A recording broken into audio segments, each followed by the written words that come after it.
बहुत स्वागत है आपका। आप देख रहे हैं इंडिया टीवी। आपके साथ मैं हूं ज्योत्सना पाटनी। हिंदुस्तान की सियासत में एक शब्द की बहुत चर्चा है, शब्द है गुगली। सबसे पहले शरद पवार ने गुगली फेंकी, फिर फडणवीस ने गुगली फेंकी। राहुल गांधी से लेकर ममता बनर्जी और नीतीश कुमार तक हर नेता गुगली फेंक रहा है। एक गुगली मायावती ने भी फेंकी। विरोधी दलों के नेता एक ही बैट्समैन का विकेट लेना चाह रहे हैं और वो है नरेंद्र मोदी। पिछले 9 साल से क्रीज पर नरेंद्र मोदी डटे हुए हैं, जमे हुए हैं, खुलकर खेल रहे हैं, मगर विरोधी लगातार उनका विकेट लेने की कोशिश में दिख रहे हैं।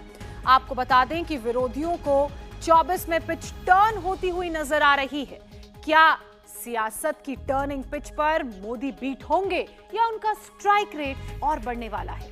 पिच रिपोर्ट के साथ पूरी पॉलिटिकल कमेंट्री हमारी इस रिपोर्ट में आप देखिए। प्रधानमंत्री आवास योजना का फ्लैट बना तो किसको मिला?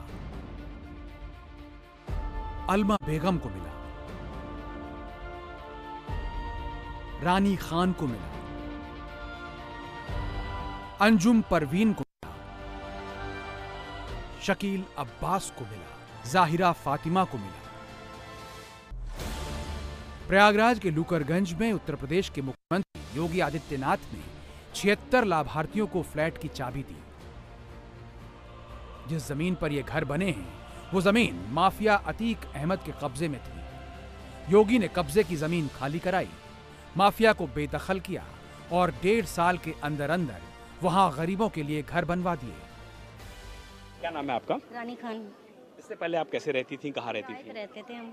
अब आपको फ्लैट मिला है, कितनी मन में आज खुशी है? चाबी देने मुख्यमंत्री योगी आदित्यनाथ खुद आ रहे हैं। मेरा सपना था एक घर का, आज वो पूरा हो गया।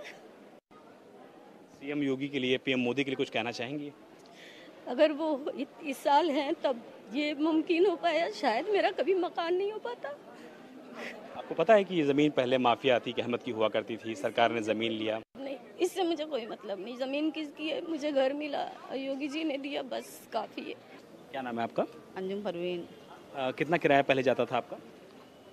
किराया यहाँ रहते थे वहाँ 4000 देते थे। अब वो पैसा बचेगा? पैसा बचेगा। योगी जी, मोदी जी ने फ्लैट्स बनाए हैं, इस फ्लैट को पाकर के आप लोग खुश हैं? बहुत खुश हैं हम, बहुत खुश हैं। यानी हम कभी सोचा नहीं था कि हमें इतना अच्छा घर मिलेगा। यानी हम बहुत उनका शुक्रगुजार हैं, बहुत शुक्रिया करते हैं कि हम लोग के लिए वो घर बनाए। यानी बहुत खुश हम हैं। योगी जी, मोदी जी के लिए कुछ कहना चाहेंगी? हाँ हाँ, वो तो यानी हम लोग के लिए बहुत अच्छा काम कर रहे हैं। वो तो बहुत अच्छे हैं, वो योगी जी मोदी जी बहुत अच्छे हैं। जैसे सबको एक जैसे समझ रहे हैं, सबको दे रहे हैं। पक्की छत वाला घर मिल गया, डबल बेडरूम वाले घर की चाबी मिल गई। अब ये वोट किसे करेंगे? 24 का चुनाव होगा तो अलमा बेगम, रानी खान, अंजुम परवीन, शकील अब्बास और जाहिरा फातिमा का परिवार किसके नाम पर बटन दबाएगा? बहुत संतुष्ट हैं और बहुत अच्छी व्यवस्था दिया है योगी जी ने, और इसमें कोई शक नहीं। उनके एहसान का बहुत बहुत आभारी हूँ। और मैं उनसे विनती यही करूँगा कि हमेशा हमेशा जब तक वो रहें सीट पे, तब तक ऐसी गरीबों को देते ही रहें। और जो हम लोग की परेशानियाँ थी और जो हम लोग की छत नहीं थी, ये योगी जी ने दिया, उनके लिए बहुत बहुत आभारी हूँ। मेरी मम्मी का सपना था, मम्मी नहीं है मेरी मम्मी का सपना मेरा उन्होंने पूरा किया है, तो मैं उनका तहे दिल से मैं जितना भी शुक्रिया अदा करूँ कम है, नहीं कर सकती। संतुष्टिकरण का ये पक्का वाला फॉर्मूला है, संतुष्टिकरण का ये प्रत्यक्ष मॉडल है। इसके लाभार्थी पसमानदा मुसलमान को यूसीसी और 3 तलाक कानून के नाम पर भड़काया नहीं जा सकता। चुनाव की तैयारी करने का एक प्रोसेस ये है, दूसरा प्रोसेस महाराष्ट्र में चल रहा है, मणिपुर में चल रहा है, यूपी के ही लखनऊ में भी चल रहा है। मोदी को हटाने के लिए कौन गुगली फेंक रहा है? मोदी को हटाने के लिए कितने गुगली फेंक दिए गए? महाराष्ट्र में शिंदे और फडणवीस की जोड़ी तोड़ने के लिए शरद पवार गुगली फेंक रहे हैं। मुझे बहुत खुशी है, कम से कम सच पवार साहब के मुंह पे मैंने लाया, लेकिन ये भी आधा सच है। बचा हुआ सच भी जल्दी ही बाहर लाऊंगा। मैं भी गुगली फेंकूंगा और बचा हुआ सच बाहर आएगा। मणिपुर में मुख्यमंत्री एन बीरेन सिंह का विकेट गिराने के लिए राहुल गांधी गुगली फेंक रहे हैं। ये यहाँ मैं कोई राजनीतिक स्टेटमेंट करने नहीं आया हूँ, मैं इन चीज़ों पे कमेंट नहीं करूँगा। मैं सिर्फ चाहता हूं कि यहाँ पे जल्दी से जल्दी शांति आए। धन्यवाद। यूपी में मुस्लिम वोट को हाथी पर बिठाने के लिए मायावती मुस्लिम आरक्षण की गुगली फेंक रही हैं। मुस्लिम आरक्षण ऐसा सब्जेक्ट है जिस पर बीजेपी कभी राजी नहीं होगी।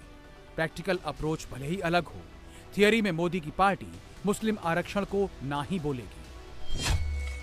तो क्या तुष्टीकरण की गुगली से संतुष्टीकरण फेल हो जाएगा?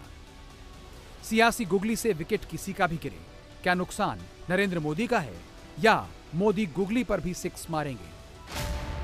सबसे पहले उस राज्य से शुरू करते हैं जहां की सियासी पिच पर तुष्टीकरण वाली गेंद सबसे ज्यादा टर्न करती है, उत्तर प्रदेश। MDH, मुस्लिम, दलित, हिंदू। उत्तर प्रदेश में नए समीकरण की चर्चा है।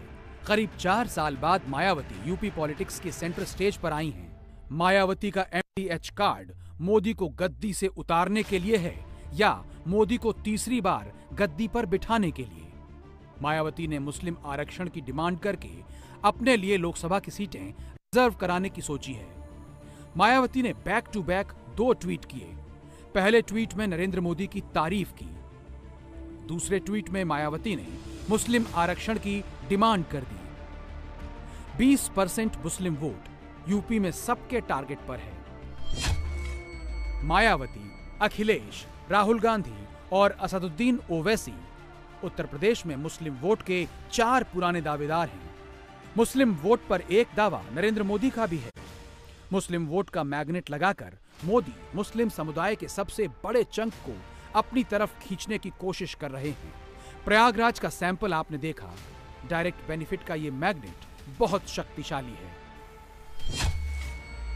80% यानी 100 में से 80 मुसलमान मोदी के टारगेट पर हैं। 22 के यूपी चुनाव में योगी आदित्यनाथ ने 80-20 का एक फॉर्मूला दिया था। मोदी का 80% वाला फॉर्मूला थोड़ा अलग है। जो पसंदीदा मुसलमान है उन्हें आज भी बराबरी का हक नहीं मिलता, उन्हें नीचा और अछूत समझा जाता है। इसी समाज में मैं मुसलमान समाज की बात कर रहा हूं। मुसलमान भाइयों में जो हमारे पसमंदा भाई बहन हैं, जो पिछड़े हुए हैं, मैं उनकी बात करता हूं। ये सब इतने पिछड़े रहे हैं, इनके साथ इतना भेदभाव हुआ है। भाइयों बहनों, इस भेदभाव का नुकसान उनकी कई पीढ़ियों को भुगतना पड़ा, लेकिन भाजपा देश के हर नागरिक के लिए सबका साथ सबका विकास की भावना से काम कर रही है। मोदी ने मुस्लिम कौम के उस तबके को एड्रेस किया है जिसकी चर्चा मोदी से पहले किसी भी पार्टी ने नहीं की। शेख, सैयद, खान और पठान को टिकट दे देने से, उन्हें विधानसभा और लोकसभा में पहुंचा देने से मुस्लिम तबके के सबसे बड़े हिस्से का भला नहीं हो सकता। इस सच को मोदी ने पकड़ा है। मुस्लिम समाज की हकीकत ये नहीं है। हकीकत ये है कि मुसलमान भी जातियों में बटे हैं और ये बंटवारा ऊपर से नीचे तक है। 17 करोड़ की आबादी वाला भारतीय सुन्नी मुसलमान मोटे तौर पर 3 जातीय समूहों में बटा है: अशराफ, अजलाफ और अरजाल। एकदम आसान भाषा में समझाएं तो अशराफ मतलब अगड़े मुसलमान, अजलाफ मतलब पिछड़े मुसलमान और अरजाल मतलब दलित मुसलमान। अजलाफ और अरजाल को मिलाकर जो ग्रुप बनता है उसे कहते हैं पसमानदा मुसलमान।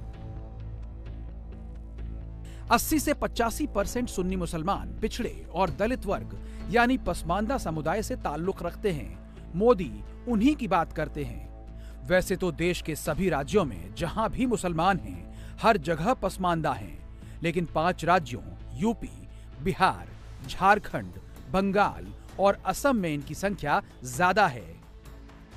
यूपी में 19%, बिहार में 17%, बंगाल में 27%, झारखंड में 15% और असम में 34% मुसलमान हैं। इनमें 80 से 85% पसमानदा हैं। इन 5 राज्यों में लोकसभा की 190 सीटें हैं। हिंदुस्तान में 14 से 15 करोड़ पसमानदा मुसलमान हैं। इनमें से 10 से 15% पसमानदा ने भी अगर मोदी को वोट देना शुरू कर दिया तो 24 में 19 से भी ज्यादा भगवा भगवा हो सकता है। पॉलिटिकल एक्सपर्ट्स आपको यही बताते हैं कि मुसलमान चाहे किसी को भी वोट दे दें, लेकिन मोदी की पार्टी को वोट नहीं दे सकते। ये नैरेटिव ही गलत है। बहुत कम ही सही, लेकिन मुसलमान मोदी को वोट देने लगे हैं। सीएसडीएस की रिपोर्ट के मुताबिक 2004 के लोकसभा चुनाव में 7% मुसलमानों ने बीजेपी को वोट दिया था। 2009 में 4% मुसलमानों ने बीजेपी के फेवर में वोट दिया, जबकि 2014 में 8% मुसलमानों ने बीजेपी के लिए बटन दबाया। 2019 के लोकसभा चुनाव में भी 8% मुसलमान वोट बीजेपी को मिले। 2004 में अटल बिहारी वाजपेयी बीजेपी के नेता थे। 2009 में लालकृष्ण आडवाणी के हाथ में कमान थी। 2014 से नरेंद्र मोदी के नाम पर बीजेपी को वोट पड़ते हैं, यानी वाजपेयी और आडवाणी के समय से भी ज्यादा मुसलमान आज मोदी की पार्टी को वोट देते हैं। आबादी के हिसाब से सबसे ज्यादा पसमानदा मुसलमान यूपी में हैं। इसीलिए मायावती ने पसमानदा को आरक्षण देने की गुगली फेंकी। मायावती ने केवल ट्वीट नहीं किया है, बहुजन समाज पार्टी की सुप्रीमो ने 24 के चुनाव के लिए कैंडिडेट ढूंढना भी शुरू कर दिया है। बीएसपी के मैक्सिमम कैंडिडेट 2 तबकों से होंगे, मुसलमान और दलित। मायावती इसके साथ हिंदू वोट जोड़ेंगी। मायावती ने बीएसपी के नेताओं को निर्देश दिया है कि एक एक सीट के स्थानीय समीकरण को ध्यान में रखकर कैंडिडेट चुने जाएं। उम्मीदवार गैर विवादित हो, साफ सुथरी छवि वाला हो और पढ़ा लिखा हो। वो अपराधी प्रवृत्ति का ना हो और हिस्ट्री शीटर तो बिल्कुल ना हो। मायावती का इक्वेशन सिंपल है। यूपी में करीब 22% दलित वोटर हैं। इनमें से 11% अकेले जाटव हैं। यूपी में लोकसभा की 17 सीटें शेड्यूल कास्ट के लिए रिजर्व हैं। एम और डी का समीकरण सही बैठ गया और उसमें कुछ upper caste Hindu vote add हो गए तो मायावती की बीएसपी अखिलेश यादव की एसपी से बहुत आगे निकल जाएगी। लेकिन एसपी, बीएसपी और कांग्रेस के झगड़े में अगर मुस्लिम वोट बट गए तो मोदी की पार्टी यूपी में 80 की 80 सीटों पर लीड ले लेगी। याद करिए, ये वही प्रदेश है जहां 2017 के पहले गरीबों की भूमि पर, व्यापारियों की भूमि पर, सरकारी भूमि पर कोई भी माफिया, कोई भी दबंग आकर के कब्जा कर लेता था, गरीब देखता रहता था। लेकिन अब उन्हीं माफिया और दबंगों से छुड़ाई गई भूमि पर गरीबों के लिए आशियाना बन रहे हैं, अच्छे भवन बन रहे हैं। यूपी से सटा उत्तराखंड इन दिनों नेशनल हेडलाइन में है तो वजह एक ही है, uniform civil code. Uttarakhand UCC पर कानून बनाने वाला पहला राज्य बनने वाला है। चर्चा शुरू हो चुकी है। 5 अगस्त की एक टेंटेटिव डेट भी आ गई है। एक्सपर्ट कमेटी के पैनल ने यूसीसी कानून का ड्राफ्ट तैयार कर लिया है। 20,000 लोगों से मुलाकात और 2 लाख लोगों की राय लेने के बाद ड्राफ्ट तैयार हुआ है। अब ये ड्राफ्ट धामी सरकार को सौंपा जाएगा। सूत्रों के मुताबिक यूसीसी के ड्राफ्ट में शादी की न्यूनतम उम्र बढ़ाने, बहुविवाह पर रोक लगाने और संपत्ति में बेटियों को बराबर का हक देने जैसे प्रावधान हैं। यूनिफॉर्म सिविल कोड बीजेपी के 3 बुनियादी वादों में से एक है।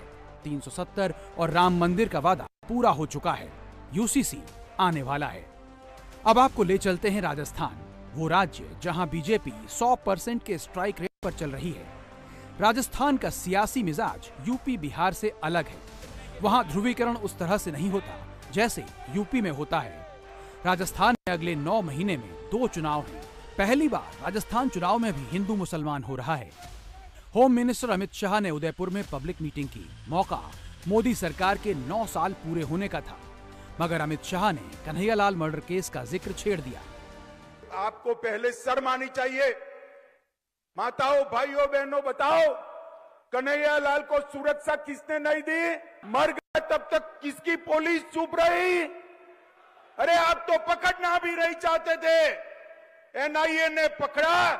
और झूठ मत बोलो गहलोत जी, चार्जशीट नहीं हुई है। मैं डंके की चोट पर कहता हूं, 22 दिसंबर 2022 को चार्जशीट हो चुका है।